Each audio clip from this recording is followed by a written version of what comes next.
Bien, pasemos a resolver entonces un ejercicio con el transistor de tipo PNP. Si se dan cuenta, aquí sucede lo mismo que habíamos explicado en el anterior video, donde hablábamos que el sentido de la tensión, básicamente si decíamos que la tensión iba del positivo a negativo, iba a ir en sentido contrario a la corriente que venía, ¿sí? Y es por eso que nosotros tenemos que tomar muy en cuenta cuando conectamos corriente continua los polos de la fuente, ¿no? El polo positivo y el polo negativo en corriente directa, recuerden, ¿sí? Bien, a ver, resolvamos el siguiente ejercicio. Dice, halla la corriente del emisor y el voltaje colector emisor, que lo tenemos acá. Si el voltaje 1 es de 3 voltios, el voltaje 2 de 18, la resistencia de la base 20 kiloohms y la resistencia del colector 1 kiloohm. No se olviden que todo transistor tiene una ganancia. Esta ganancia en nuestro caso es de 100, ganancia de corriente o beta es de 100 unidades.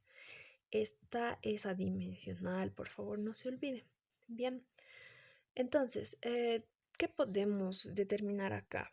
¿Cómo empezamos? Yo les había dicho que para nosotros era fácil empezar siempre hallando la corriente de la base, relacionando con nuestra fórmula primera, ¿sí? Entonces, me pregunto, ¿tengo una resistencia en la base? Sí, 20K. ¿Tengo un voltaje base emisor? Sí, lo tengo. Por convención había dicho que yo uso 0.7 voltios, a no ser que el datasheet me diga lo contrario. Mi voltaje en la base, ¿de cuánto será? 3 voltios. Tengo 3 voltios, mi voltaje en la base. Tengo como resistencia en la base, en este caso, 20 kiloohmios. 20, lo puedo tranquilamente trabajar desglosando, menos voltaje base emisor, que va a llegar a ser 0.7 voltios. Realizando este cálculo, yo voy a obtener que tengo 115 microamperios. ¿Sí? Perfecto, ya tengo la corriente de base. Una vez hallada la corriente de base, reviso qué es lo que me pide. ¿Necesito la corriente de base? No, necesito la corriente del emisor.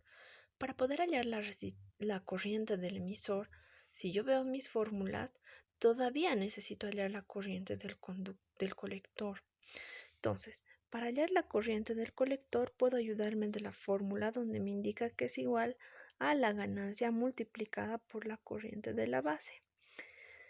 ¿Cuánto es mi ganancia? Mi ganancia dice que son 100 unidades, según el problema. Ahora, mi corriente de base ya la he hallado y son 115 microamperios. Haciendo una multiplicación, me va a quedar que tengo 11.5 miliamperios. ¿Sí? Esto de los milis y microamperes va en múltiplos y submúltiplos del sistema internacional, ¿no? Esto llegaría a ser por 10 a la menos 6 y en miliamperes tenemos por 10 a la menos 3. Denle una revisada, por favor. Sí, perfecto. Entonces ya tengo la corriente de la base, ya tengo la corriente del colector. ¿Qué es lo que me falta?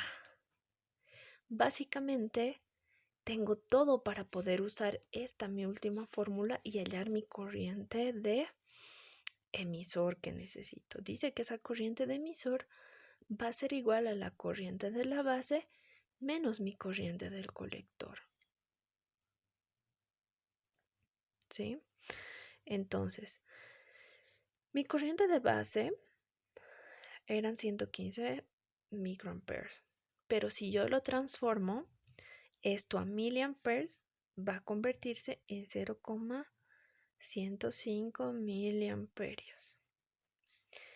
que sumados a mi corriente de colector, que son 11.5 miliamperes, me va a dar un total de 11.6 miliamperes, redondeando un poquito. ¿Sí? Entonces ya tengo mi corriente de emisor. Perfecto. ¿Qué me falta? Me falta hallar la tensión del colector emisor. ¿Qué es lo que sucede? Analizaremos nuestro gráfico. ¿Dónde está mi tensión colector emisor?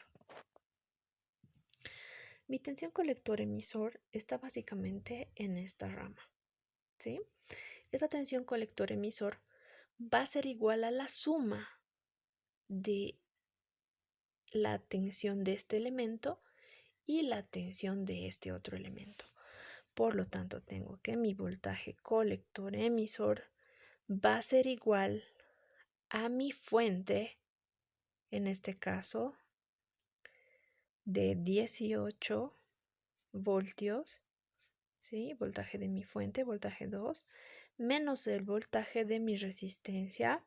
¿Cuánto tiene mi resistencia del colector? Según el problema, tiene 1 kilo ohm, menos la tensión de 1 kilo ohmio. ¿Sí?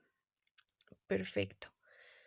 Recuerden siempre que nosotros decíamos que estas fuentes entregan energía y las resistencias como elementos pasivos consumen esa energía.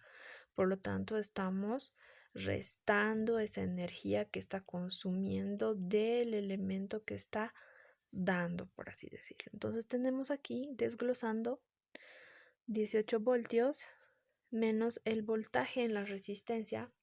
Recuerden que por la ley de Ohm, el voltaje es igual a la corriente por la resistencia. En este caso yo no conozco la tensión específica del elemento, ¿no?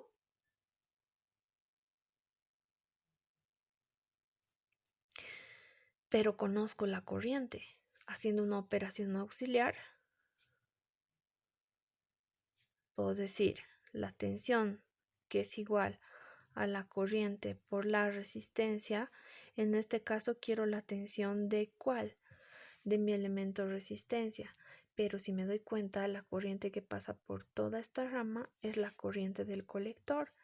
Y mi corriente de colector, ¿cuánto es? Según lo calculado, es 11.5 miliamperios. Y la resistencia que tengo en ese punto es mi resistencia de 1 kilo ohmio, ¿sí? O 1000. Por lo tanto, acá yo puedo reemplazar y decir que la tensión que yo necesito de mi resistencia de 1K va a ser igual a esto. Aquí le puedo poner paréntesis, 11.5 multiplicado por 1K, recuerden que es 1000. Y esto me va a dar igual a, en la calculadora, los 18 se conservan, pero multiplicando esto me va a salir 11.5. Sí, recuerden que esto está en miliamperios. El hecho de esto estar en miliamperios hace que todavía nosotros tengamos un factor exponencial. ¿Ya? Entonces, si yo resto estos 18 menos estos 11.5, obtengo 6.5 voltios. Y esos 6.5 voltios básicamente van a llegar a ser mi tensión en el colector emisor que yo estoy buscando. Y ahí termina mi ejercicio.